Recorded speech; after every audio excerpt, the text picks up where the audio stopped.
పరీక్షలు చేసిన తర్వాత వారి యొక్క తుంటి ఎముక విరిగిందని దాన్ని హిప్ రీప్లేస్మెంట్ ద్వారా సర్జరీ చేయాలని చెప్పి డాక్టర్లందరూ కూడా నిర్ణయించడం జరిగింది.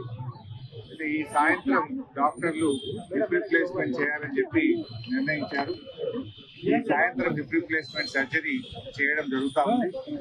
మరి ఈ సందర్భంగా కేసీఆర్ గారి అభిమానులు, పార్టీ శ్రేణులు, నాయకులు ఎవరు కూడా ధైర్యం కోల్పోవద్దని, వారి ఆరోగ్యం మరి ఎప్పటికప్పుడు డాక్టర్లు సమీక్షిస్తూ ఉన్నారు. సాయంత్రం సర్జరీ జరిగిన తర్వాత మళ్ళీ ఆసుపత్రి వాళ్ళు బులెటిన్ కూడా ఇవ్వడం జరుగుతుంది.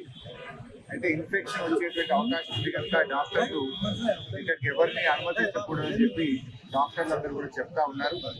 అందువల్ల పార్టీ శ్రేణులు, అభిమానులందరికీ మా విజ్ఞప్తి ఏంటంటే ఎవరు కూడా యశోద ఆసుపత్రికి ఇక్కడికి రావద్దని, ఎందుకంటే ఇక్కడ ఇన్ఫెక్షన్ వచ్చేటువంటి అవకాశం ఉంటుంది కనుక చెప్పి కూడా విజ్ఞప్తి చేస్తా ఉన్నాం.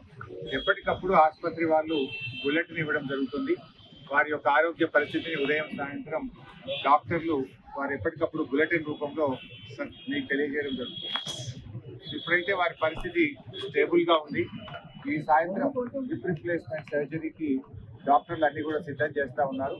ఈ సాయంత్రం సర్జరీ పూర్తయిన తర్వాత మళ్ళీ ఆసుపత్రి వర్గాల వారు బులెటిన్ ఇస్తారు.